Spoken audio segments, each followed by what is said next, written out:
안녕하세요. 반갑습니다. 이번 3000 비기에서도 영양만 듬뿍 가져가시기 바랍니다. 감사합니다. 마지막 챕터입니다. 24장 트랜스포트 레이어에서의 프로토콜에 관해서 살펴보는 부분입니다. 즉 다시 말하면 UDP와 TCP에 관해서 살펴볼 것입니다. 우리는 지금 5 레이어로 구성되는 인터넷 모델을 살펴보고 있습니다. 피지컬 레이어 최하위 계층 우리가 살펴본 것입니다. 두 번째로 데이터 링크 레이어 살펴보았습니다. 세 번째로 네트워크 레이어 살펴보았습니다. 이번에 트랜스포트 레이어 4계층을 살펴보는 과정인 것입니다. 마지막 레이어는 어플리케이션 레이어입니다. 어플리케이션 레이어는 여러분들이 매일 접하는 프로토콜들입니다. 어플리케이션 레이어에 포함되어 있는 프로토콜 다수가 있습니다. 대표적인 것으로 여러분들이 가장 많이 쓰는 프로토콜 HTTP, 항상 앱에 접속할 때 쓰는 프로토콜, 여러분들이 항상 접하는 프로토콜입니다. 또 하나 SMTP, 이메일 프로토콜, 또 파일 전송 자주 쓰는 프로토콜입니다. 어플리케이션 레이어에 해당되는 파일 전송 프로토콜 FTP, 또 원격 접속, 서버에 많이 접속하고 있습니다. 텔넷 프로토콜 등등 어플리케이션 레이어에는 상당히 많은 프로토콜들이 존재하는 것입니다. 이러한 부분들은 여러분들이 일상생활에서 많이 써왔기 때문에 스스로 개인적으로 학습하는데 크게 어렵지 않을 것입니다. 우리가 이번 한 학기 동안의 학습 범위는 트랜스포트 레이어까지입니다. 어플리케이션 레이어는 여러분들이 스스로 학습하는 단계로 우리가 남겨둘 것입니다. 24의 1절 인트로덕션 각각의 계층에서 사용되는 프로토콜들을 소개하는 부분입니다. 우리 학습 대상은 트랜스포트 레이어입니다. 트랜스포트 레이어에서 사용되는 메인 프로토콜 TCP와 UDP입니다. TCP와 UDP를 결합해서 만든 SCTP 프로토콜도 존재합니다. 그러나 아직 이론적 레벨로서 인터넷에 응용된 프로토콜이 아닌 것입니다. 우리 학습 대상에서 제외하도록 하겠습니다. 우리는 이미 네트워크 레이어의 메인 프로토콜, IP 프로토콜에 관해서 상세하게 우리가 살펴보았습니다. 물론 IP 어드레스를 MAC 어드레스로 매핑하는 ARP 프로토콜에 관해서도 살펴보았습니다. 기타 네트워크 레이어에는 보조 프로토콜로 멀티캐스팅에 사용되는 IGMP 프로토콜, 또 ICMP 프로토콜, IP 헤더 내에 포함되어 있는 에러를 디텍션하는 데 사용되는 보조 프로토콜 ICMP도 존재하는 것입니다. 데이터 링크 레이어와 피지컬 레이어에 관련된 부분은 대부분이 RAN 또는 WAN 테크놀로지, 네트워크 기술에 관련된 부분이었습니다. 변복조 이론 상세하게 살펴보았습니다. 이더넷망, ATM망에 관해서도 살펴보았습니다. 맥 부분에 관해서도 살펴보았습니다. CDMA, CD, CDMA, CA, 또 토큰링, 토큰버스 방식, FDM, TDM 방식, 멀티플렉싱 기법, 로지컬 링크 컨트롤 관련 부분, HDLC 프로토콜 등 다양한 내용을 학습한 것입니다. 어플리케이션 레이어에 포함되어 있는 프로토콜, SMTP, Small Message Transfer Protocol, 이메일 프로토콜입니다. 파일 트랜스퍼 프로토콜, 파일 전송 프로토콜, 텔넷, 원격 접속 프로토콜, 도메인 네임 서버와 관련된 프로토콜, 심플 네트워크 매니지먼트 프로토콜, 네트워크 관리 프로토콜, DHCP, 다이나믹 호스트 컨피그레이션 프로토콜, 고정 IP가 부족할 경우에 다수의 스테이션에 동적 IP를 부여하는 방법, DHCP 프로토콜 등 어플리케이션 레이어에는 다양한 프로토콜이 존재하는 것입니다. 이 부분은 여러분들이 개인적인 학습으로 남겨두는 부분인 것입니다. 24의 1의 1절 서비스입니다. 즉 다시 말하면 트랜스포트 레이어에서 사용되는 프로토콜들이 제공하는 서비스를 알아보는 부분입니다. 각각의 프로토콜은 자기 나름대로의 독특한 타입의 서비스를 제공할 것입니다. 경우에 따라서 우리가 적당하게 선택해서 쓰면 되는 것입니다. UDP인 경우에는 플로우 컨트롤과 에러 컨트롤이 없는 프로토콜입니다.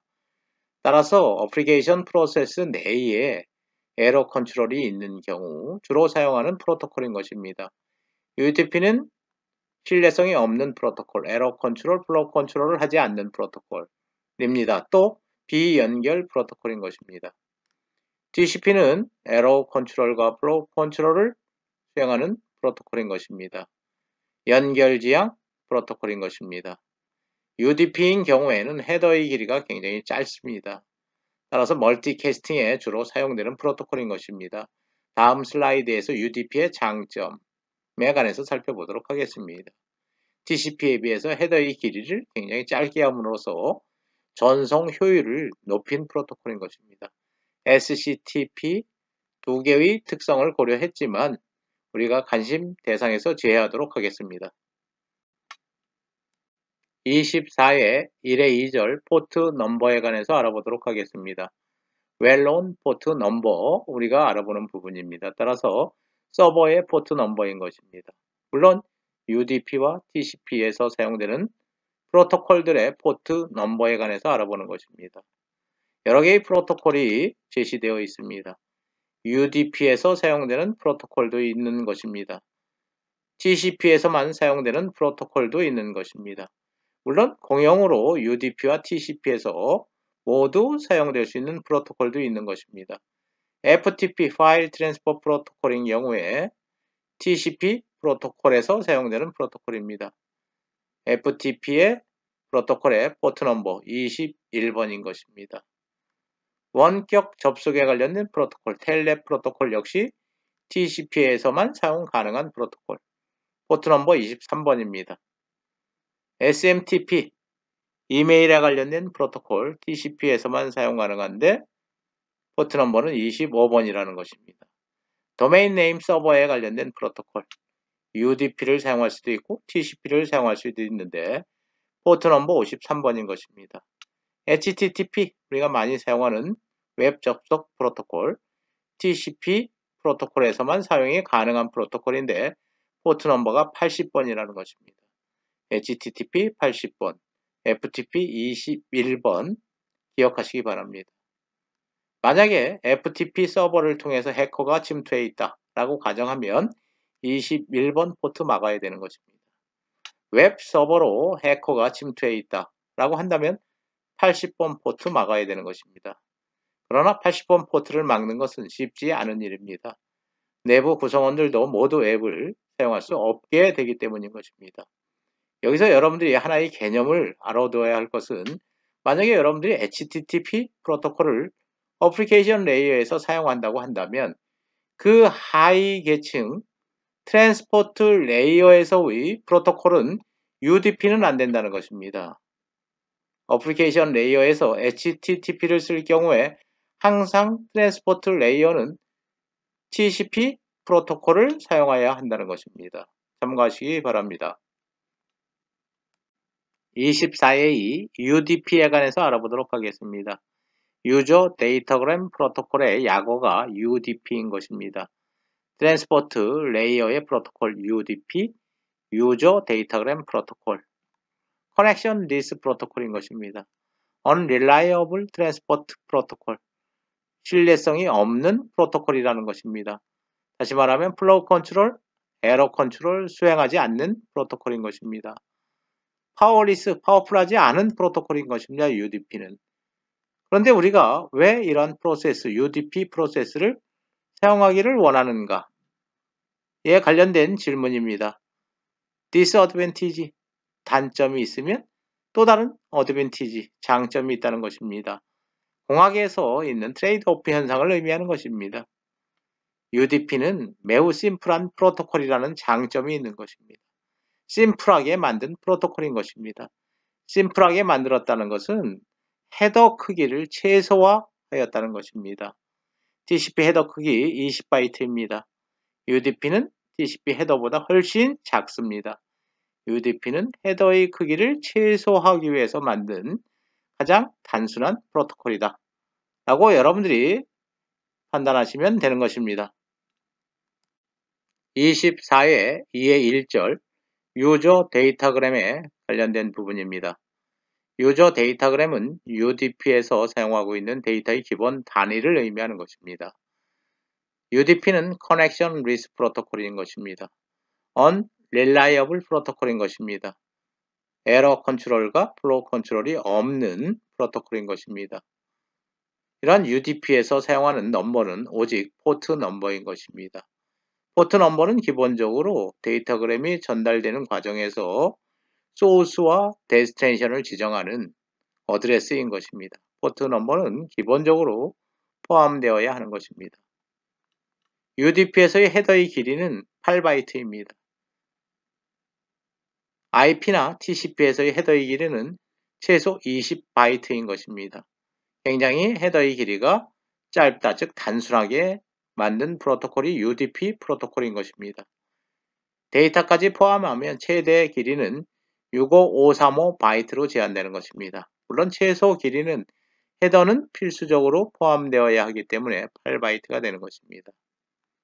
8바이트의 헤더의 각 필드, 굉장히 심플한 것입니다.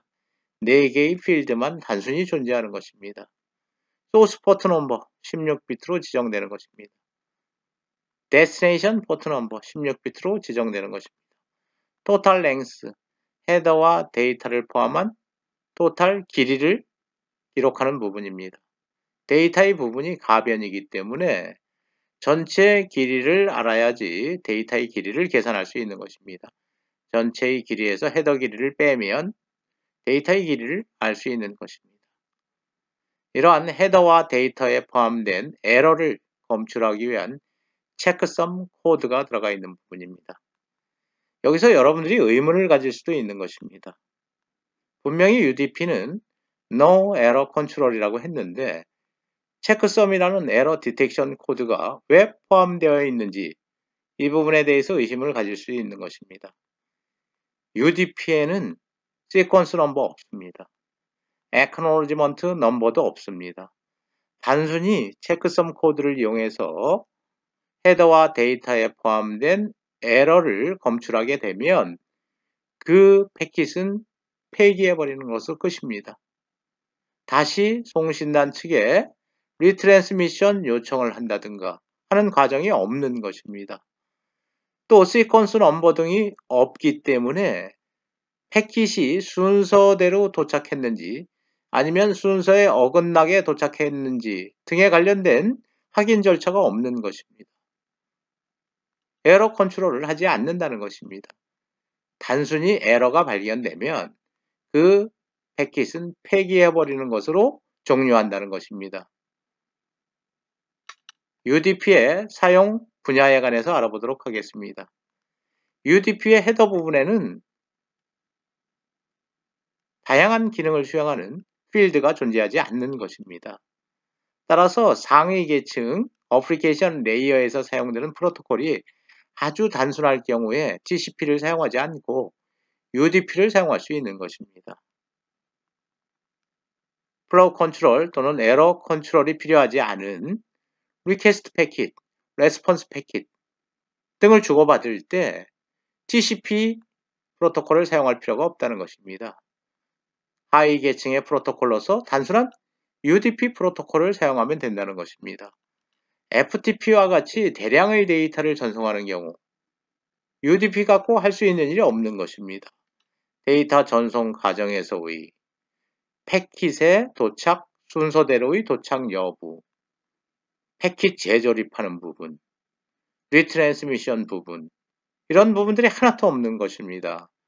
따라서 FTP와 같은 대량의 데이터를 전송하는 프로토콜을 어플리케이션 레이어에서 사용하는 경우 하위 계층 트랜스포트 레이어의 프로토콜로서 UDP를 사용할 수는 없다는 것입니다.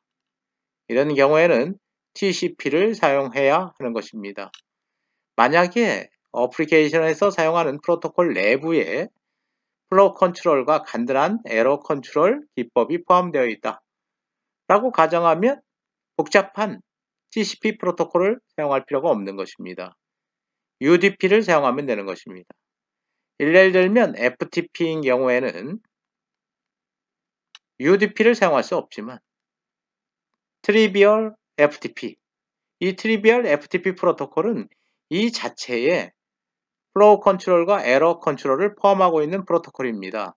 물론 데이터 파일의 전송 단위는 굉장히 작은 단위인 것입니다. 이런 경우에는 하위 계층 즉 트랜스포트 레이어 프로토콜로서 TCP를 사용하지 않고 UDP를 사용하겠다는 것입니다. 일부 UDP는 헤더가 굉장히 작다, 전송 효율이 높다 라는 측면에서 멀티캐스팅에도 사용되는 것입니다. 기타 심플 네트워크 매니지먼트 프로토콜, 데이터가 없는 경우입니다. 네트워크 관리에 관련된 프로토콜, 비교적 데이터 전송 데이터가 작은 경우의 프로토콜 등에서는 TCP를 안 쓰고 UDP를 사용할 수도 있다는 것입니다. 물론 RIP 프로토콜 같은 라우팅 프로토콜에서도 TCP를 사용하지 않고 비교적 단순한 UDP를 사용할 수도 있다는 것입니다. 예제 24의 1입니다. 문제에서 UDP 헤더가 주어져 있습니다. 물론 헥사데시말 포맷으로 주어진 것입니다. 헤더는 4개의 필드로 구성되는 것입니다. 문제 풀어보도록 하겠습니다. A번 문제입니다. What is the source port number? 소스 포트 넘버를 묻는 문제입니다. 16비트를 찾아내면 될 것입니다. 다음 16비트가 destination port number입니다. B번 문제 What is the destination port number? 다음 4개의 헥사데시말이 포트 넘버가 될 것입니다. 첫 번째 소스 포트 넘버 1284, 두 번째 포트 넘버 0000D, D는 13번입니다. 데스티네이션은 13번, 소스는 1284, 여러분들이 10진수로 바꾸면 52,100이 되는 것입니다. 소스는 클라이언트라는 것을 알 수 있는 것입니다. 52,100번은 웰노운 포트 넘버가 아닙니다. 그러나 13번 포트 넘버는 데스티네이션 포트 넘버는 웰노운 포트 넘버, 여러분들이 앞에서 테이블을 찾아보면 데이타임, 오늘 날짜와 현재 시간을 물어보는 프로세스인 것입니다. 프로토콜인 것입니다. 따라서 소스는 클라이언트, 데스티네이션은 서버라는 것을 알 수도 있는 것입니다. 세 번째 문제입니다. What is the total length? 유저 데이터그램의 total length는, total length는 다음 세 번째 4개의 헥사데시말 선택하면 될 것입니다. 001시, 001시 10진수로 바꾸면 28바이트라는 것입니다. 토탈 28바이트이기 때문에 헤더 길이 8바이트 빼면 데이터의 길이는 20바이트. D번 정답은 20바이트가 되는 것입니다. 패킷이 from client, 클라이언트로부터 to server, 서버로냐 아니면 패킷이 전달되는 것이 vice versa, 역으로 서버에서 클라이언트냐. 포트 넘버만 보면 알 수 있는 것입니다. 클라이언트에서 서버로의 데이터의 전송, from client to server인 것입니다. 다음, what is the client process? 클라이언트에서 데이터의 전송을 개시한 것입니다. 어떤 프로세스를 지금 수행하고 있는 것인가? 라는 문제. 물론 여러분들이 13번에 관련된 포트 넘버에 관련된 프로토콜을 알아야 할 것입니다. 테이블을 찾아보면 되는 것입니다. 테이블을 찾아보면 데이타임인 것입니다. 데이타임 프로세스를 진행하고 있는 것입니다. 24의 2의 2절 UDP에서 제공되는 서비스에 관해서 알아보는 부분입니다. 우리가 앞부분에서 이미 제너럴 서비스, 즉 트랜스포트 레이어 프로토콜에서 제공되는 일반적인 서비스들은 살펴보았습니다. 이 24의 2의 2절에서는 UDP가 제공하는 서비스에 관한 일반적인 내용 알아보도록 하는 부분입니다. 프로세스 대 프로세스 통신을 하고 있는 것입니다. UDP나 TCP나 트랜스포트 레이어 프로토콜이기 때문에 프로세스에서 프로세스까지의 통신을 책임지는 역할을 하는 것입니다. 물론 프로세스에서 프로세스까지의 데이터그램의 전송, 송수신을 위해서는 IP 주소도 필요한 것입니다. 호스트까지 찾아가야 되는 것입니다. 그 호스트까지 찾아간 다음에 어떤 포트 번호, 즉 어떤 프로세스로 데이터를 전송할 것인지 이에 관련된 부분, 포트 번호를 이용하는 것입니다.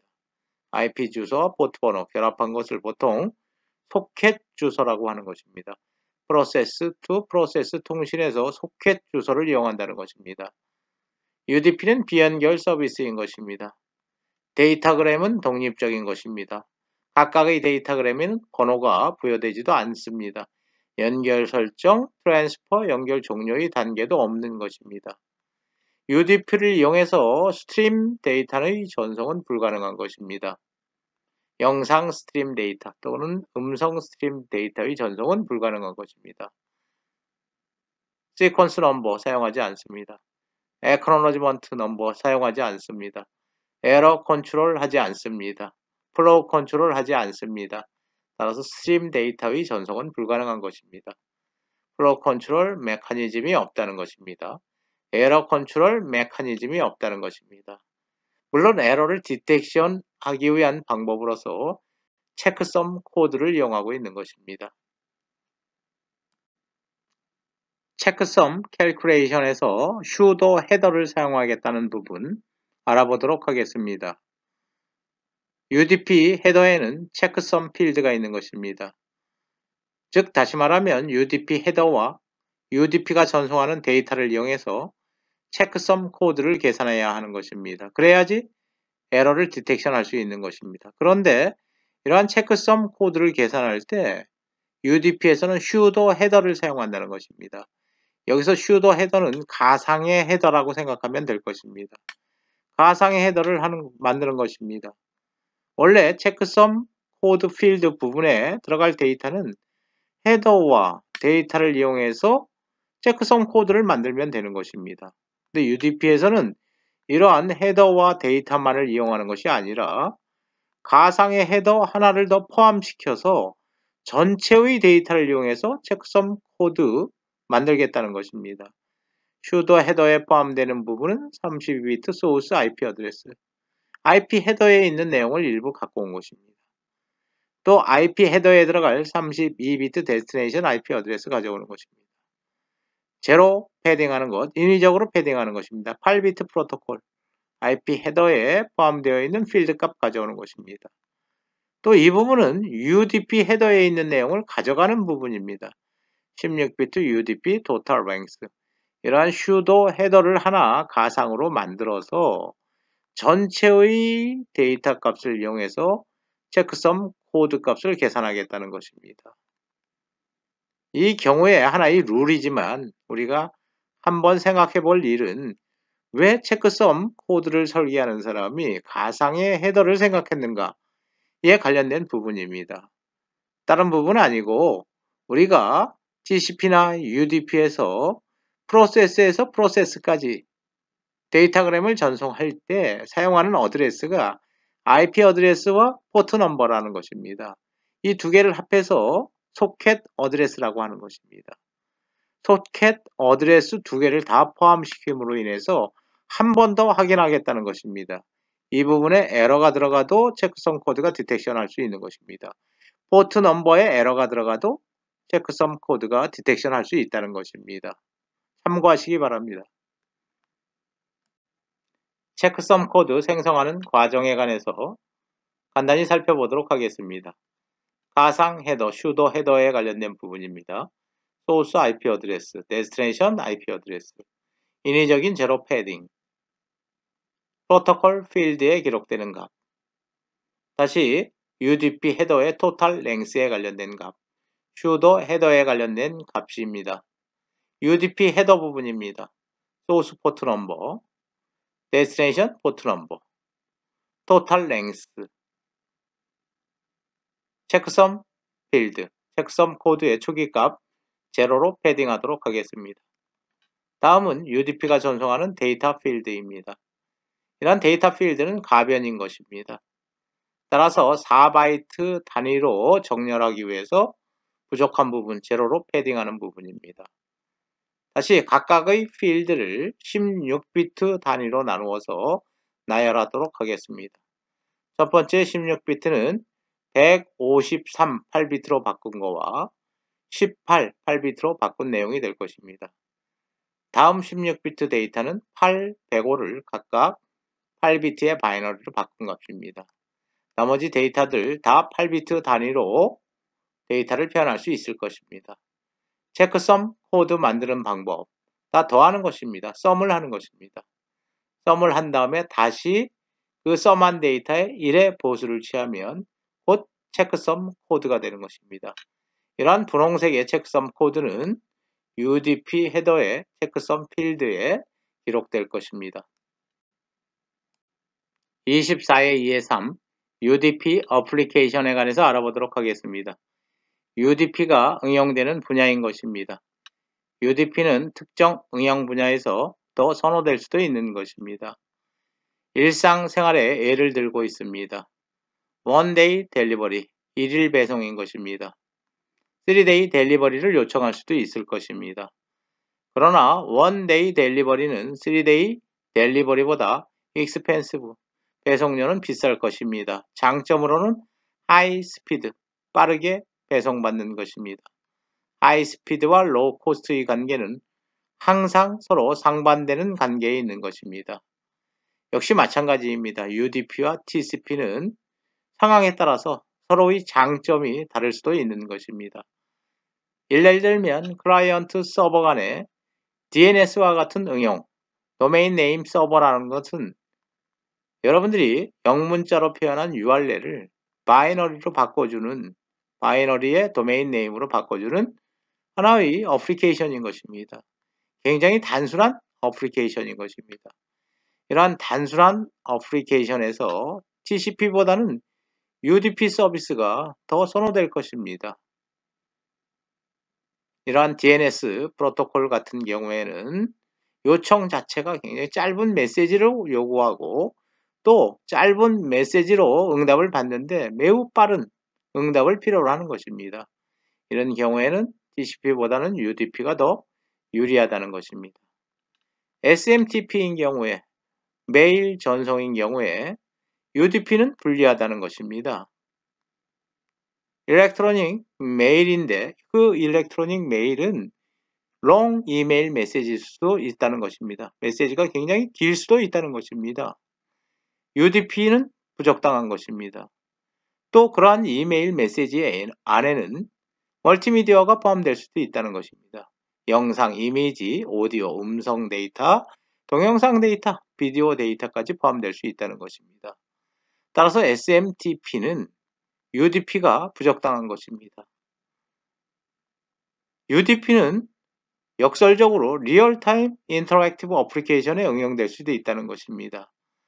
실시간 상호 전송에 관련된 응용입니다. 일례로 스카이프를 들고 있습니다. 영상 통화 서비스인 것입니다. 영상 통화 서비스는 실시간으로 이루어지고 있는 것입니다. 이 실시간 영상 통화에서 중요한 것은 중간에 스크린이 블랭크로 머물러 있어도 그 다음 스크린이 바로 전송된다면 문제가 없는 것입니다. 그러나 블랭크 스크린이 아무것도 전송되지 않는 스크린이 오래 지속된다고 한다면 tolerable, not tolerable, 그것은 참을 수 없는 것입니다. 기다리는 시간이 너무 길다는 것입니다. 이런 경우에는 정확성을 요구하는 TCP보다는 UDP가 더 적당할 수도 있다는 것입니다. 다시 말해서 그런 블랭크 스크린이 짧은 시간 동안만 지속된다고 한다면 다음 스크린이 바로 전송된다고 한다면 우리는 알아차릴 수 없을 수도 있고 또 크게 관심 갖지 않을 수도 있다는 것입니다. 리얼타임 인터랙티브 어플리케이션에도 UDP가 일부 적용될 수도 있다는 것입니다. 24의 3절 TCP에 관해서 알아보는 부분입니다. TCP, Transmission Control Protocol의 약어인 것입니다. TCP 프로토콜은 Connection Oriented Protocol, Reliable Protocol이라는 것입니다. 연결 설정 중심 프로토콜, 신뢰성 있는 프로토콜이라는 것입니다. TCP에서는 따라서 연결 설정, 데이터 전송, 연결 해제 단계를 꼭 거친다는 것입니다. 그래야지만이 커넥션 오리엔티드 서비스를 제공할 수 있기 때문인 것입니다. 24-3-1 TCP 서비스에 관해서 알아보도록 하겠습니다. TCP는 프로세스에서 프로세스 간의 통신을 책임지는 역할을 하는 것입니다. 프로세스에서 프로세스까지 패킷을 전송할 경우에 사용되는 주소는 IP 주소와 포트 번호인 것입니다. IP 주소와 포트 번호를 결합한 주소를 소켓 주소라고 하는 것입니다. TCP에서는 스트리밍 전송 서비스가 가능한 것입니다. 연결 지향 프로토콜이기 때문에 패킷 간의 관계가 명확한 것입니다. 패킷 간의 관계가 명확하고 연결 지향 프로토콜이라는 것은 곧 스트리밍 지향 프로토콜이라고 할 수 있는 것입니다.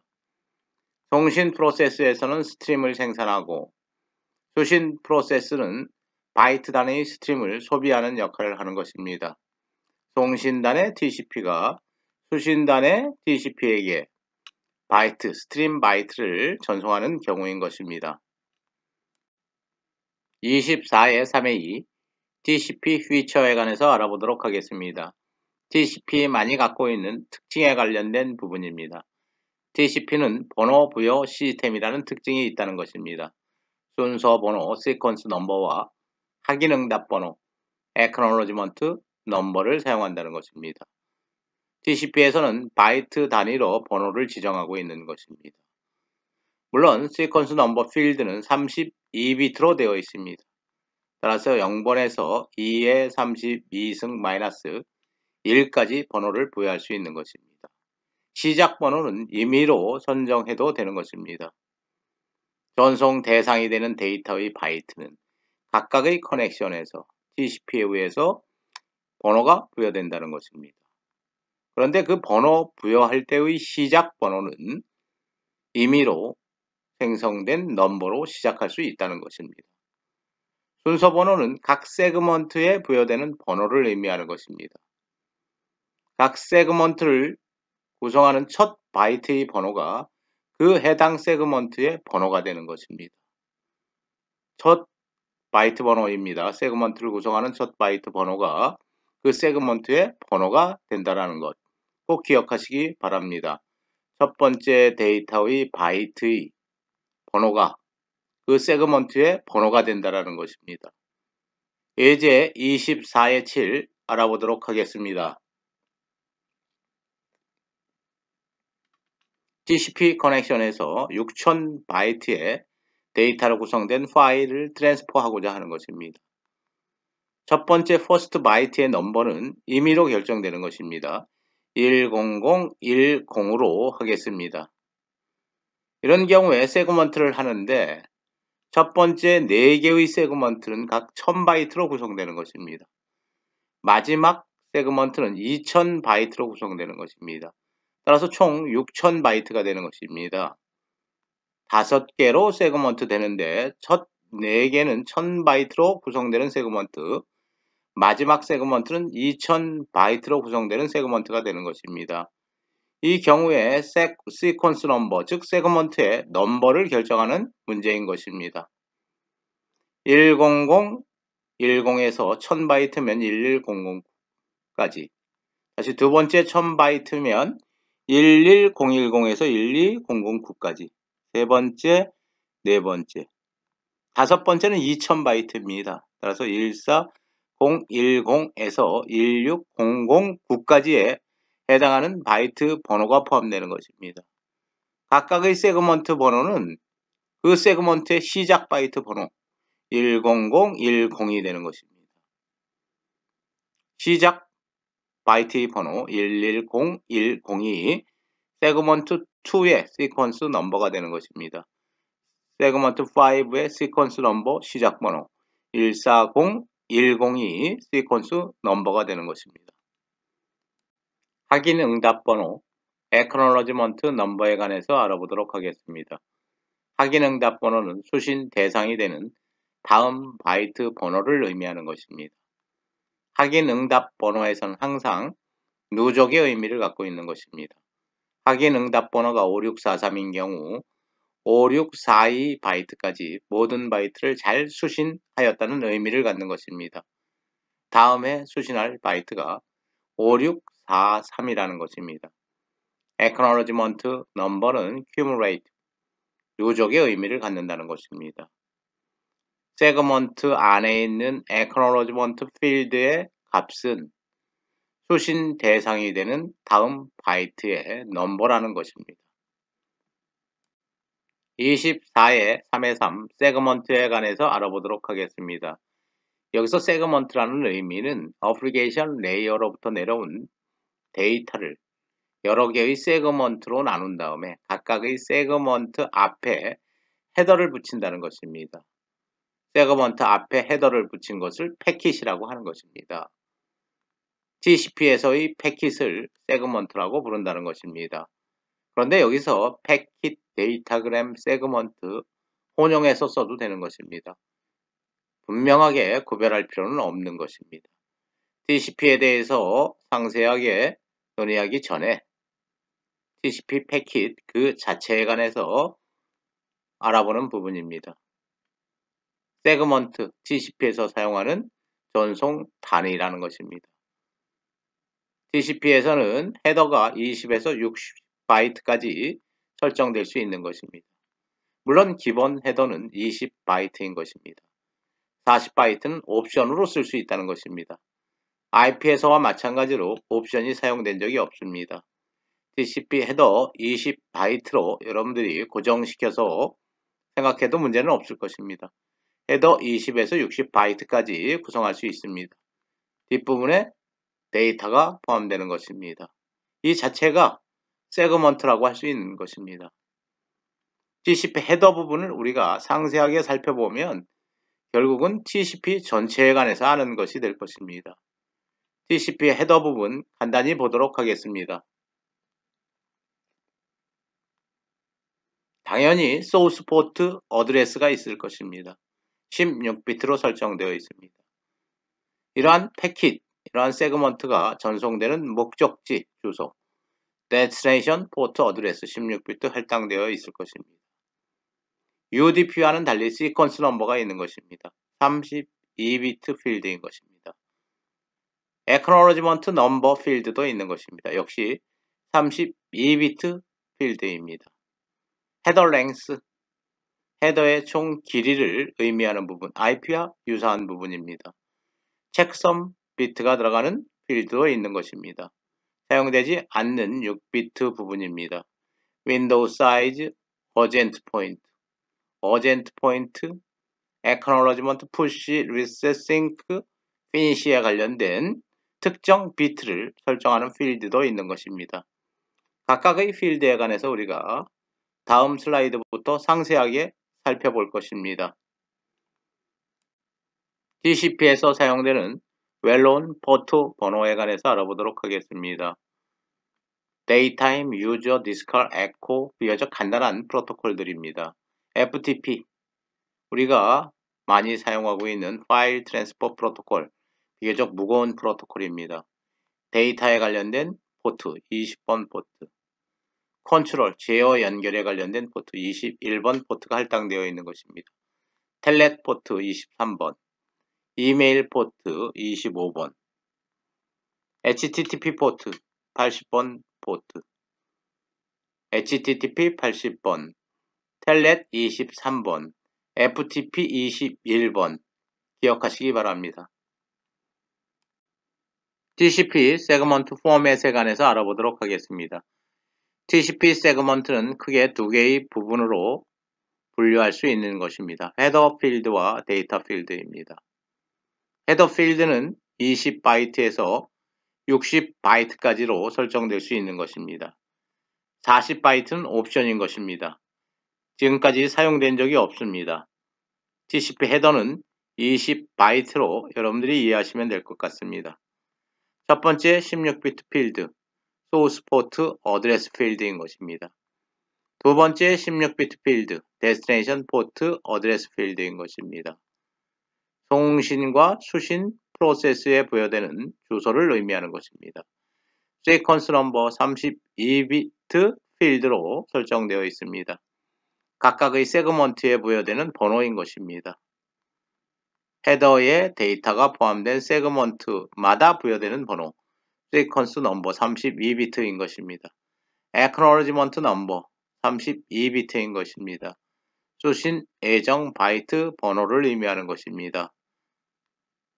헤더 랭스, 헤더의 길이 20바이트를 지정할 것입니다. 항상 4의 배수로 계산하는 것입니다. 따라서 기본 헤더만 사용한다고 한다면 20바이트이기 때문에 5를 기록하면 될 것입니다.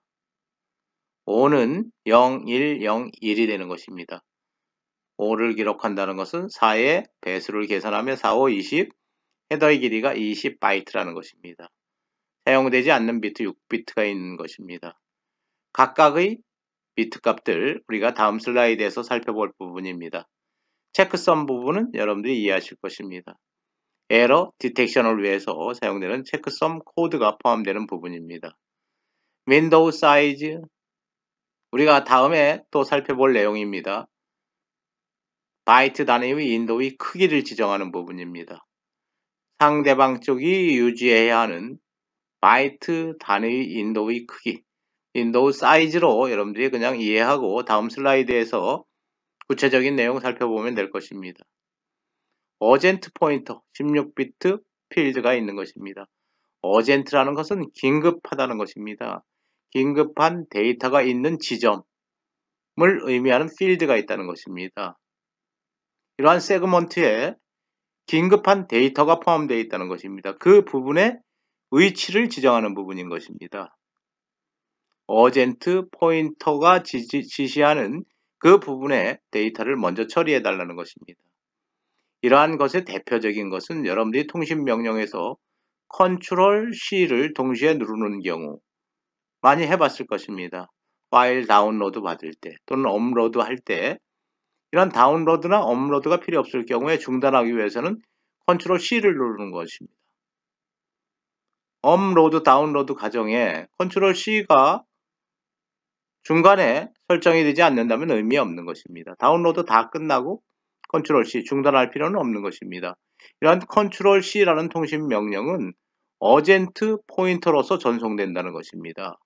따라서 다운로드 중간에 제일 먼저 처리되는 것입니다. 컨트롤 C 하면 파일 다운로드가 중단되는 것입니다. 다음은 TCP 헤더에 포함되어 있는 컨트롤 필드에 관해서 알아보는 부분입니다.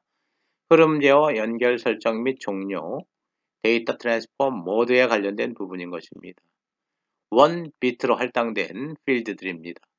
어젠트 포인터, 어젠트 포인터 필드가 유효하다는 것을 의미하는 것입니다. 이를 기록하면, 이를 설정하면 어젠트 포인터 필드는 유효한 값이 되는 것입니다. 0이면 어젠트 필드 포인터의 값은 의미 없는 값이 되는 것입니다.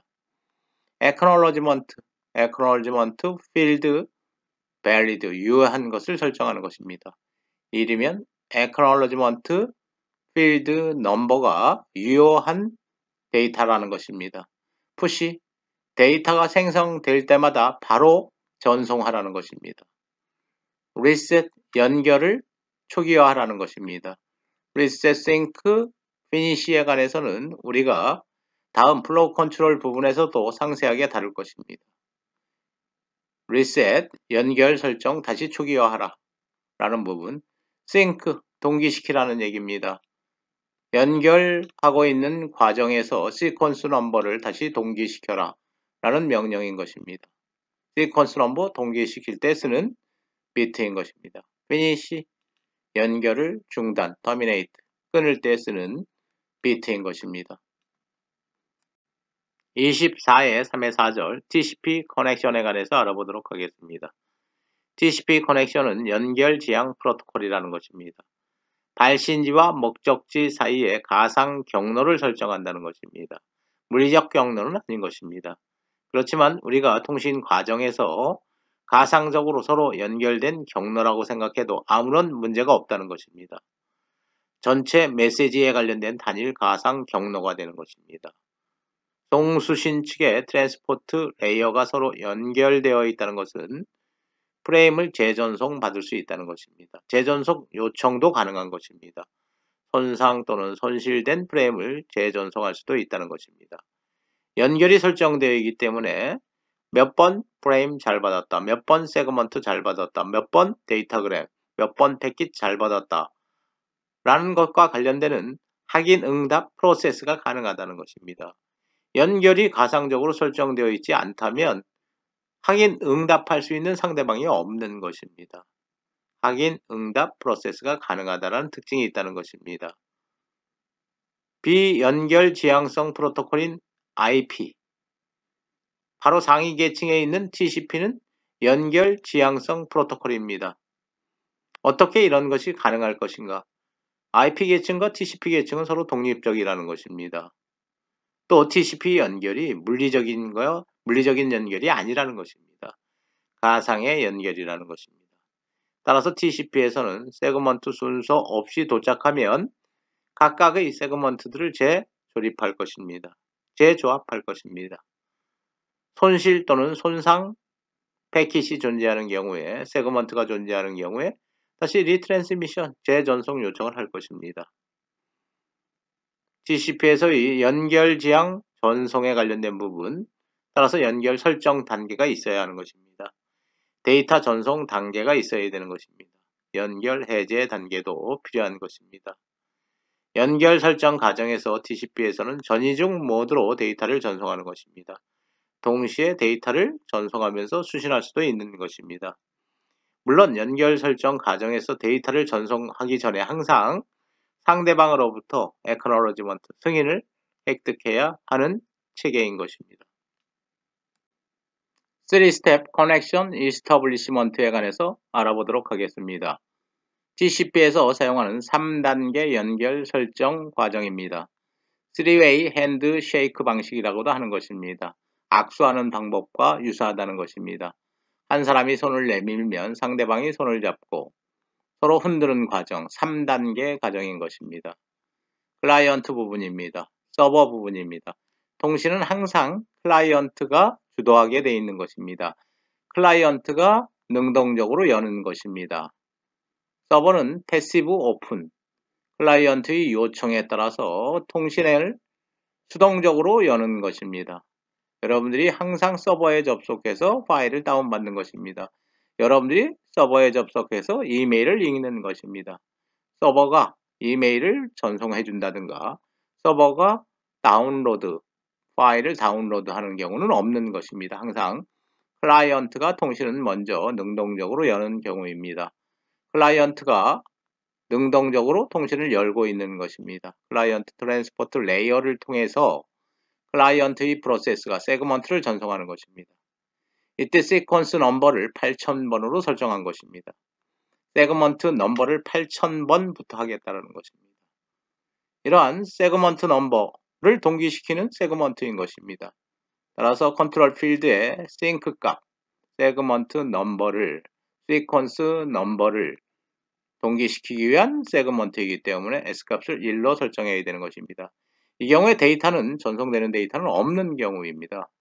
컨트롤 세그먼트인 것입니다. 서버 쪽에서 수신을 하게 되는 것입니다. 서버 쪽에서 수신을 하면 서버 쪽에 트랜스포트 레이어가 승인을 하는 것입니다. acknowledgement 세그먼트를 전송하는 것입니다. 8000번을 요청했기 때문에 acknowledgement 값은 8000을 승인한다는 것입니다. 하나를 더해서 번호를 전송해주면 그 번호를 승인한다는 의미가 되는 것입니다. 다음 내가 받을 번호는 8001번이라는 것입니다. 8000번 다음에 전송될 세그먼트는 8001번이기 때문에 그런 것입니다. acknowledgement 신호도 보내면서 동시에 다시 싱크 요청을 하는 것입니다. 서버 쪽에서의 시퀀스 넘버는 15000번으로 하겠다는 것입니다. 시작 번호가 15000번인 것입니다. 따라서 이러한 세그먼트는 acknowledgement 세그먼트일 수도 있고 싱크 동기를 요청하는 세그먼트일 수도 있는 것입니다. 물론 다음 슬라이드에서 살펴볼 내용이지만 레시버 윈도우 사이즈를 5000으로 설정한 경우입니다. 역시 싱크 플러스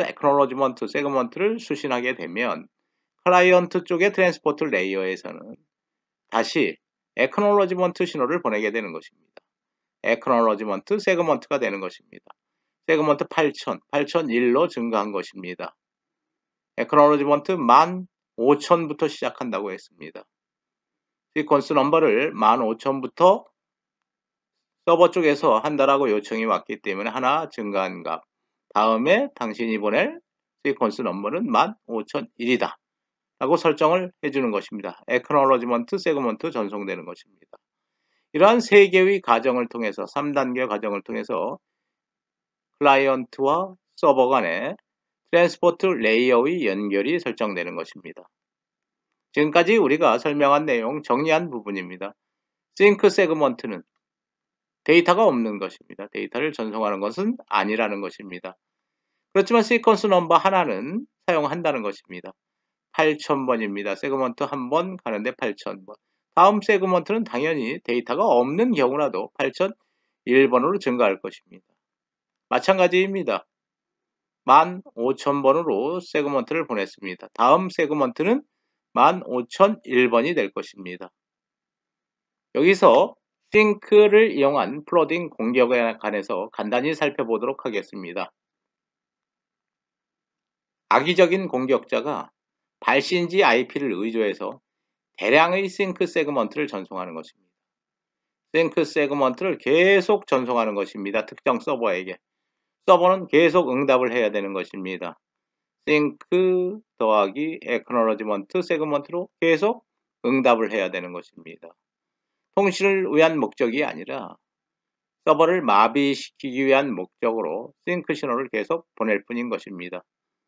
서버가 계속 싱크 신호에 대한 자원 할당을 하고 또다시 acknowledgement 플러스 싱크 신호를 싱크 세그먼트를 전송하려고 한다면 서버가 폭주해서 마비될 것입니다.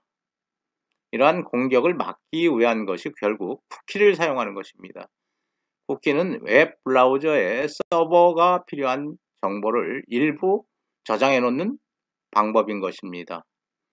따라서 이러한 쿠키를 이용해서 전체 연결이 설정되기 전까지는 서버가 자원 할당을 하지 않는 것입니다. 이러한 전략으로서 싱크 플러딩 공격을 막고 있는 것입니다. 데이터 트랜스퍼에 관련된 컨트롤 필드의 2개의 비트, 푸시 비트와 어젠트 비트에 관해서 알아보도록 하겠습니다. 먼저 데이터 밀어넣기 푸싱 데이터와 관련된 부분입니다. 통신 TCP에는 버퍼가 사용되고 있는 것입니다. 응용 프로그램으로부터 전달되는 데이터를 잠시 저장하는 메모리, 버퍼가 사용된다는 것입니다. 수신 TCP에도 역시 버퍼가 사용되고 있는 것입니다. 트랜스포트 레이어에서 일부 데이터를 버퍼에 저장하고 있다가 어플리케이션 레이어로 전달해 주는 것입니다. 대화형 통신, 키보드로 입력되는 데이터를 실시간으로 주고받는 경우에 데이터가 지연돼서 전송된다든가 또 지연돼서 전달된다는 것은 부적합하다는 것입니다. 실시간 채팅이라고 여러분들이 생각해도 좋을 것 같습니다. 바로 키보드로 입력되는 데이터는 바로 전송되어야 하는 것입니다. 또 상대방이 전송한 데이터는 바로 내가 볼 수 있어야 되는 것입니다. 이런 경우에 TCP에게 푸시 동작을 요청하는 것입니다. 빨리 데이터를 푸시 전송해달라는 것입니다. 통신 TCP는 즉시 데이터를 전송할 것입니다. 푸시 비트를 물론 1로 설정한 경우에 통신 TCP는 즉시 데이터를 전송하고 수신 TCP는 버퍼에 저장된 데이터를 직접 어플리케이션 레이어로 전달하는 것입니다. 푸시 동작에 관련된 부분은 효율적으로 운영되지 않을 경우 상당한 문제를 발생시킬 수 있는 것입니다. 모인 데이터가 예를 들면 5바이트라고 가정을 해보도록 하겠습니다. 헤더의 기본은 20바이트입니다. 5바이트 데이터 전송하는데 20바이트 헤더가 붙어서 가는 것입니다. 전송 효율이 엄청나게 떨어지는 것입니다. 한 문자를 생성할 때마다 바로 전송한다는 것은 1바이트 데이터 전송하는데 20바이트 헤더를 붙여야 된다는 것입니다. 이러한 문제점 때문에 푸시 동작을 아무렇게나 운영할 수는 없는 것입니다. 푸시 동작 운영 알고리즘이 별도로 존재하는 것입니다. 어젠트 데이터에 관련된 부분입니다. 긴급 데이터, TCP는 스트림 지향형 프로토콜입니다. 계속 스트림 데이터를 다운로드 받거나 업로드 할 수 있는 것입니다. 그러나 중간에 중단시키고 싶을 때가 있는 것입니다. 그럴 경우에 중단 명령 컨트롤 C 통신 아스키 코드입니다. 컨트롤 C를 전송하면 되는 것입니다. 만약에 이러한 컨트롤 C를 전송했을 경우에 순서대로 세그먼트를 처리한다고 한다면 컨트롤 C는 의미가 없는 것입니다. 따라서 어젠트 비트를 1로 설정한 후에 컨트롤 C가 포함된 세그먼트를 전송하면 이러한 세그먼트 먼저 처리한다는 것입니다. 어젠트 데이터에 관련된 부분입니다. TCP에서 연결 설정, 즉 커넥션 이스터블리시먼트가 끝나고 데이터를 트랜스퍼하는 과정인 것입니다. 세그먼트 8001번의 세그먼트를 지금 클라이언트에서 서버 쪽으로 전송하고 있는 것입니다. 8001번의 세그먼트, 그 다음에 액노로지먼트 신호도 같이 보내는 것입니다. 15001번, 서버 쪽에서 15000번으로 요청을 했기 때문에 하나를 증가한 15001번을 지금 보내고 있는 것입니다. 다음에 서버 쪽에서 세그먼트를 전송할 경우에 그 세그먼트 번호는 15001번이 되어야 한다는 것입니다. 역시 마찬가지로 액노로지먼트 신호 가는 것입니다. 또 역시 푸시, 바로 데이터 처리해 달라는 것입니다. 데이터가 같이 가고 있는 것입니다. 데이터가 같이 가고 있으면서 액노로지먼트 신호도 같이 보내는 것입니다. 데이터 바로 처리해 달라는 것입니다. 서버 쪽에 도착하면 바로 트랜스포트 레이어에서 어플리케이션 레이어 쪽으로 데이터를 처리할 것입니다. 다시 또 세그먼트를 보내고 있는 것입니다. 8001번부터 9000바이트, 그러니까 1000바이트의 데이터를 전송했습니다. 다음에 다시 1000바이트를 전송하는 것입니다. 바이트의 시작 번호가 곧 세그먼트 번호가 되는 것입니다. 세그먼트 번호, 즉 시퀀스 넘버는 9001번이 될 것입니다. 액노로지먼트는 그대로 받은 게 없기 때문에 15001이 되는 것입니다. 역시 액노로지먼트 신호와 푸시에 관련된 것 바로 처리해 달라는 것입니다. 서버 쪽으로 세그먼트를 전송하고 있는 것입니다. 이번에는 서버 쪽에서 데이터를 전송하는 것입니다. 서버 쪽에서 데이터를 전송하는데 데이터를 전송하면서 액노로지먼트 패킷도 같이 전송하고 있는 것입니다. 시퀀스 넘버는 15001번입니다. 15001번으로 클라이언트에서 승인을 했기 때문입니다. 서버 쪽에서 보내는 세그먼트 번호 15001번입니다. 액노로지먼트 신호도 보내고 있는 것입니다. 1001번입니다. 즉 10,000번 바이트까지 잘 받았다는 것입니다. 다음에 클라이언트 쪽에서 보낼 세그먼트의 번호는 1001번이라는 것입니다. 다시 액노로지먼트 신호도 같이 가는 것입니다. 데이터는 15001바이트에서 17000바이트, 즉 2000바이트의 데이터가 서버로부터 클라이언트로 전송되고 있는 것입니다. 이 경우에 receiver window 사이즈는 3000으로 설정하는 것으로 3000바이트로 설정하는 것으로 클라이언트에게 통보하는 것입니다. 다시 클라이언트 쪽에서는 다시 세그먼트를 보내고 있는 것입니다. 데이터가 없는 세그먼트입니다. 시퀀스 넘버는 당연히 1001번이 될 것입니다. 액노로지먼트 신호 같이 보내고 있는 것입니다. 17000바이트까지 잘 받았다는 것입니다. 다음에 받을 시퀀스 넘버는 17001번이 된다는 것입니다. 레시버 윈도우 사이즈는 10,000바이트로 설정하는 것으로 지금 서버 쪽으로 세그먼트를 보내고 있는 것입니다. 데이터 트랜스퍼가 완료되면 커넥션 터미네이션, 즉 연결 해제의 단계로 갈 것입니다. 커넥션 터미네이션 using 3-way 핸드쉐이킹입니다. 3-way 핸드쉐이킹을 이용해서 연결을 해제하는 과정에 관해서 살펴보는 내용입니다. 3-way 핸드쉐이킹을 쓸 수도 있고 half close 4-way 핸드쉐이킹을 쓸 수도 있는 것입니다. 3-way 핸드쉐이킹에 관해서 설명을 하도록 하겠습니다. 클라이언트와 서버가 지금 통신을 하는 과정에서 통신이 끝난 것입니다. 즉 다시 말하면 연결 설정 단계, 데이터 트랜스퍼 단계가 끝나고 연결 해제 단계로 들어온 것입니다. 항상 통신의 이니셔티브 주도권은 클라이언트가 갖고 있는 것입니다. 클라이언트가 클로즈를 능동적으로 요청하는 것입니다. 연결 해제를 능동적으로 먼저 요청한다는 것입니다. 시퀀스 넘버 X인 세그먼트를 보내는 것입니다. 액놀러지먼트 번호는 Y인 것입니다. 서버 쪽에서 내가 받을 세그먼트 넘버는 Y가 된다는 것입니다.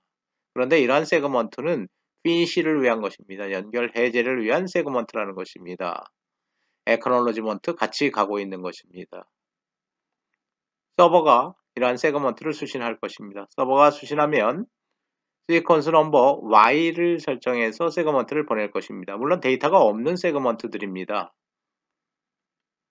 시퀀스 Y를 세그먼트 번호로 하는 세그먼트를 전송하는데 지금 클라이언트 쪽에서 보내온 시퀀스 넘버 X인 세그먼트를 승인하는 것입니다. 따라서 X 플러스 1 다음에 X는 승인한다. 시퀀스 넘버 X인 세그먼트는 잘 받았다. 승인한다. 다음에 보낼 세그먼트 번호는 X 플러스 1이라는 것입니다. 피니시 연결 해제를 승인하면서 연결 해제를 승인하는 세그먼트가 전송되고 있는 것입니다. 다시 클라이언트 쪽에서는 시퀀스 넘버가 X 플러스 1이 되는 것입니다. 시퀀스 넘버 X, 시퀀스 넘버 X 플러스 1. 그 다음에 다시 서버 쪽에서 보내는 Y라는 세그먼트 번호를 갖는 세그먼트를 승인하겠다는 것입니다. 따라서 다음에 받을 시퀀스 넘버는 Y 플러스 1이다. 세그먼트 넘버는 Y 플러스 1이다. 라고 즉 시퀀스 넘버 Y인 세그먼트를 승인하는 것입니다. 승인하는 액놀리지먼트 세그먼트인 것입니다.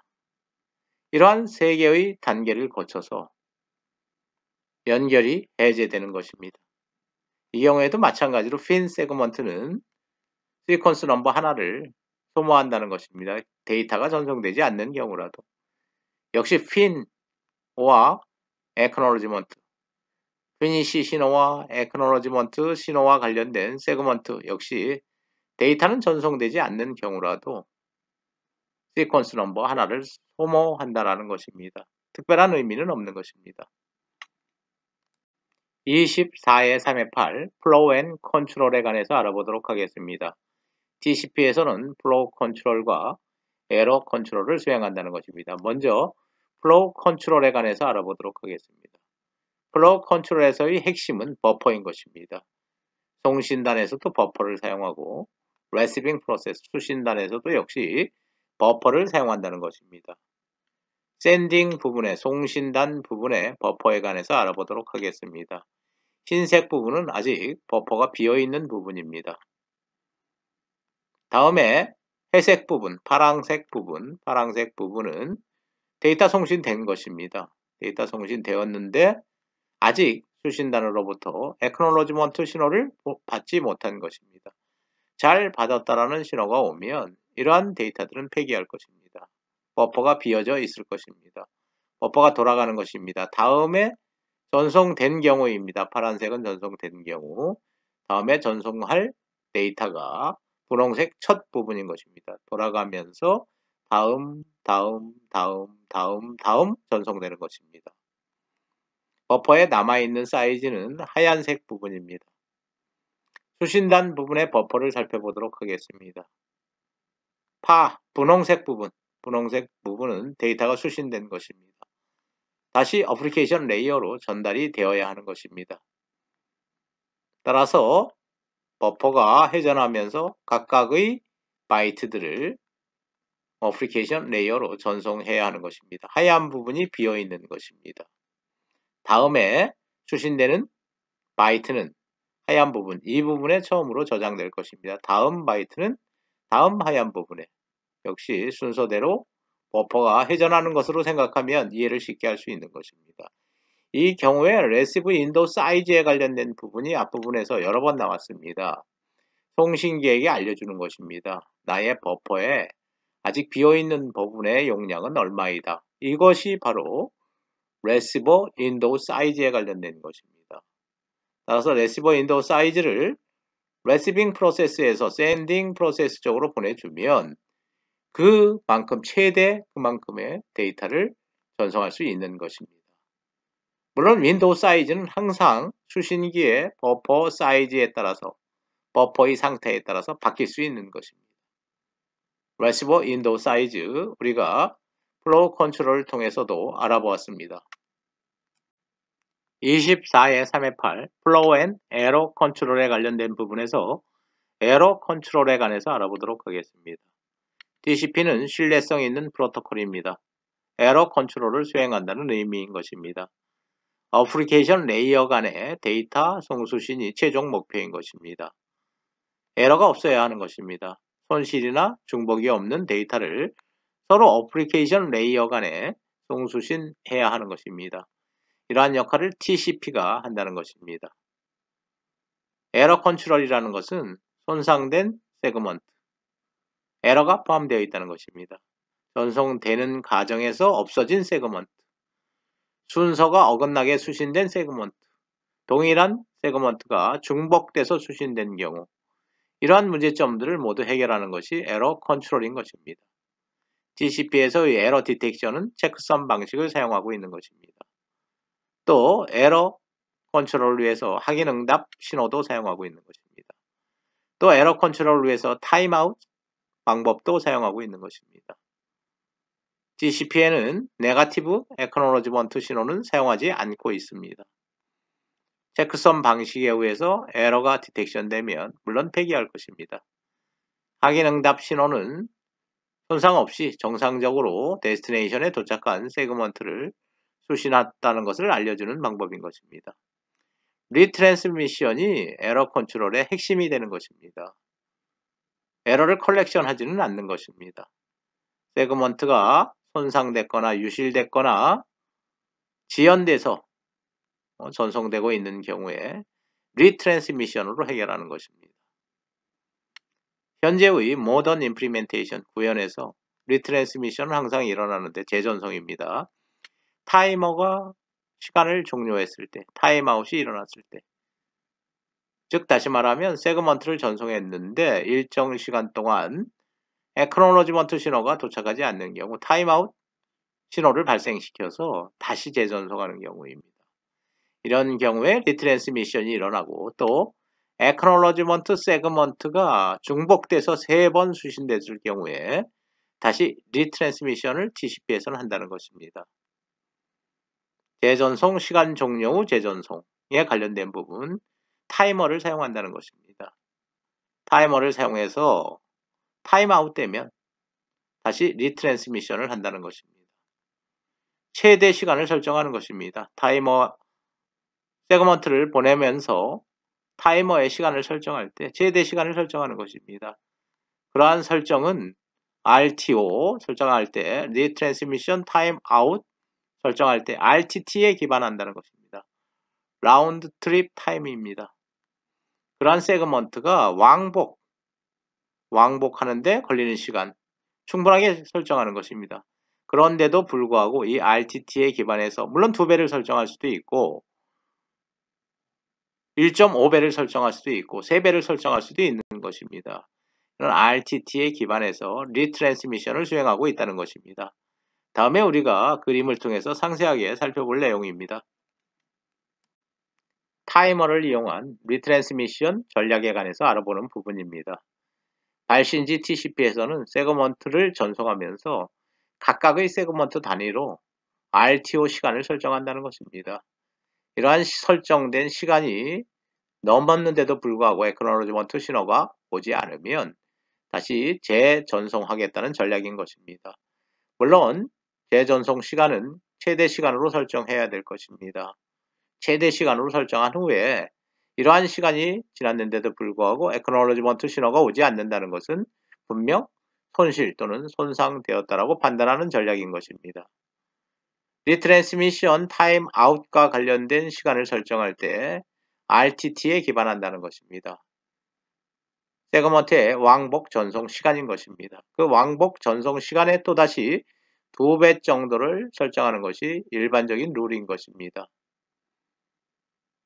왕복 시간의 2배 정도 되는 정도의 시간까지 애크놀로지먼트 신호가 오지 않으면 리트랜스미션 하겠다는 것입니다. RTT를 반영할 때 이전의 통계치, 현재의 네트워크 상에서의 라운드 트립 타임 같이 고려할 수도 있다는 것입니다. 물론 둘 중에 하나만 고려해도 되는 것입니다. 이전 지금까지의 네트워크 상황에 관련된 세그먼트의 왕복 시간, 현재 네트워크 상황에서의 세그먼트의 왕복 시간, 두 개의 포션을 알파 값을 이용해서 조절할 수도 있다는 것입니다. 만약에 알파를 90%로 설정하였다면 현재의 RTT 값의 10%만 반영한다는 것입니다. 이전 RTT 통계값의 90%를 반영하겠다는 것입니다. RTT 값의 90% 반영했고 현재 10%를 반영했다고 한다면 232 마이크로세컨드가 나온 것입니다. 따라서 재전송 시간은 RTT의 2배, 464 마이크로세컨드로 설정되는 것입니다. 또 하나의 전략입니다. 3개의 중복 애크놀로지먼트 세그먼트 후에는 항상 빠르게 리트랜스미션을 해야 된다는 것입니다. 세그먼트가 순서적으로 수신되지 않는 경우가 있는 것입니다. 세그먼트를 1번부터 5번까지 보냈는데 3번에 문제가 생긴 것입니다. 그러면 1번, 2번, 4번, 5번 버퍼에 저장하고 있어야 되는 것입니다. 3번을 다시 재전송 받은 후에 3번을 이용해서 다시 재조합하고 버퍼를 비울 수밖에 없는 것입니다. 따라서 빠른 재전송을 사용하는 방식으로서 애크놀로지먼트 규칙, 다음에 3번 내가 받을 순서이다 라고 이런 애크놀로지먼트 신호를 3개를 중복해서 받으면 빨리 재전송해야 된다는 것입니다. 순서가 어긋난 세그먼트도 존재할 것입니다. 특정 세그먼트의 지연 또는 손실 또는 폐기로 인해서 순서가 어긋나게 도착할 수도 있는 것입니다. 따라서 이러한 부분은 손실된 세그먼트가 도착할 때까지 순서 없는 세그먼트로 표시해 놓고 그러한 세그먼트를 기다리고 있는 것입니다. 정상적인 동작에 의해서 클라이언트와 서버가 세그먼트를 서로 송수신하는 과정을 나타낸 것입니다. 클라이언트가 세그먼트를 보내고 있는 것입니다. 1201번 바이트에서 1400번 바이트까지, 즉 200바이트의 데이터를 포함하고 있는 세그먼트를 전송하는 것입니다. 물론 세그먼트의 넘버는 1201번이 될 것입니다. 서버 쪽에서 잘 수신한 것입니다. 애크놀로지먼트 신호 보내주는 것입니다. 1400번까지 잘 받았다 라는 신호인 것입니다. 다시 서버 쪽에서도 클라이언트 쪽으로 보낼 데이터가 있는 것입니다. 하나의 세그먼트로 구성했습니다. 4001번부터 5000번까지 1000바이트의 데이터를 세그먼트로 구성해서 전송하는 경우입니다. 클라이언트 쪽에서는 일정 시간 내에 애크놀로지먼트 신호를 보내주는 것입니다. 5001번을 보내주면 4001번부터 5000번까지 잘 받았다는 것입니다. 다시 서버 쪽에서는 1000바이트의 데이터를 포함하고 있는 세그먼트를 보내는 것입니다. 이어서 순차적으로 또다시 1000바이트의 데이터를 포함하고 있는 세그먼트를 전송한 것입니다. 클라이언트 쪽에서는 일정 시간 내에 애크놀로지먼트 신호 2개의 세그먼트에 대한 애크놀로지먼트 신호를 전송해 주는 것입니다. 한꺼번에 승인을 하는 것입니다. 7001번을 보내주는 것입니다. 5001번부터 7000번까지 잘 받았다라는 애크놀로지먼트 신호가 전송되는 것입니다. 에러 없이 정상적으로 동작하는 경우입니다. 특정 세그먼트가 전송 도중에 로스트된 경우의 동작 상태입니다. 클라이언트에서 서버 쪽으로 세그먼트를 전송하는 경우입니다.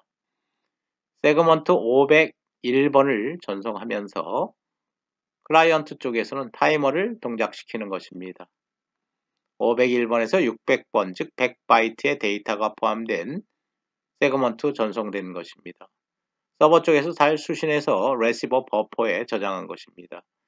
다시 601번의 세그먼트 번호를 갖는 세그먼트를 전송하는 것입니다. 역시 100바이트의 데이터를 포함하고 있는 세그먼트인 것입니다.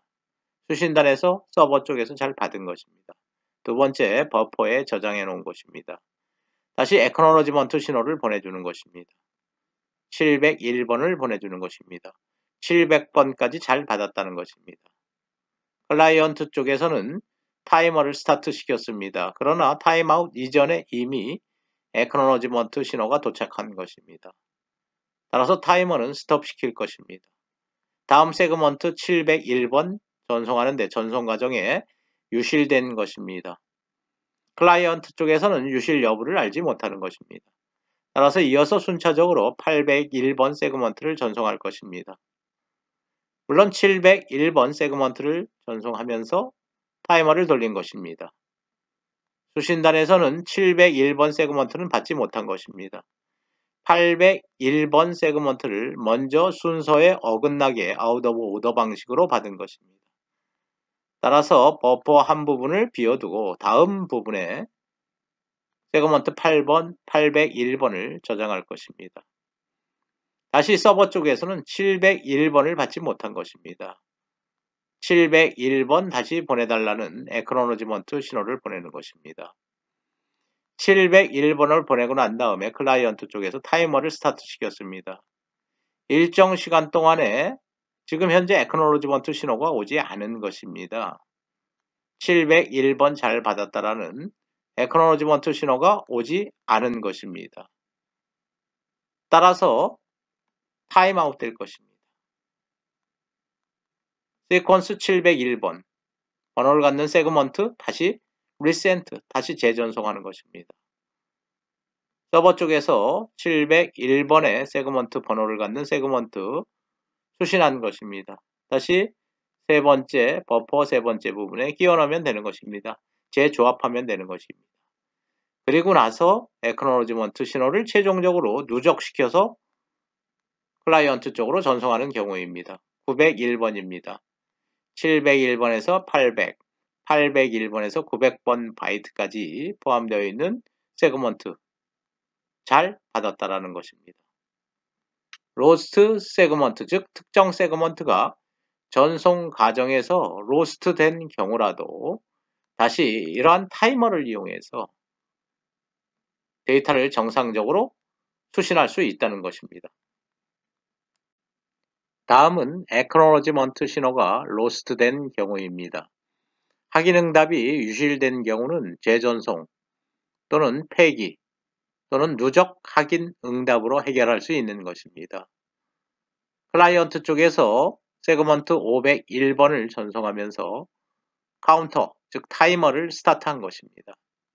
601번, 700번, 계속 701번에서 800번 바이트까지 포함된 세그먼트 번호 801번 연속적으로 전송하고 있는 것입니다. 물론 서버 쪽에서는 세그먼트를 수신하면서 중간중간 애크놀로지먼트 신호를 보낼 것입니다. 서버 쪽에서 애크놀로지먼트 신호 701번을 보냈는데 전송 과정에서 유실된 것입니다. 클라이언트에 도착하지 않은 것입니다. 클라이언트 쪽에서는 501번 세그먼트를 전송하면서 타이머를 스타트한 것입니다. 그러나 4개의 세그먼트를 전송하는 과정에서 타임아웃 시간이 아직 미달되는 것입니다. 애크놀로지먼트 901번 신호가 온 것입니다.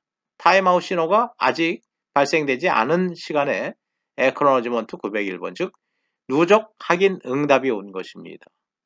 501번부터 900번까지 잘 받았다는 것입니다. 따라서 타이머는 스톱 될 것입니다.